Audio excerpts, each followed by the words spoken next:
আসসালামু আলাইকুম দর্শক, আপনারা যেখান থেকে আমার ভিডিওটা দেখছেন আশা করি টানবেন না।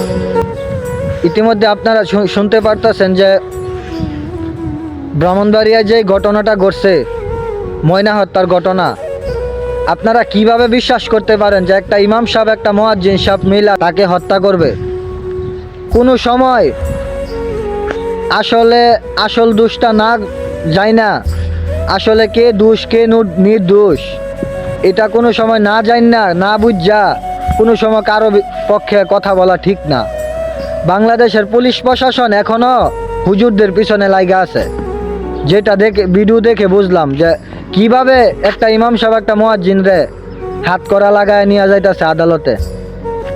দেখা খুবই খারাপ লাগলো, এই জিনিসটা দেখা খুবই খারাপ লাগলো যে হত্যা করছে ময়নার চাচাতো ভাই আর ময়নার মাই।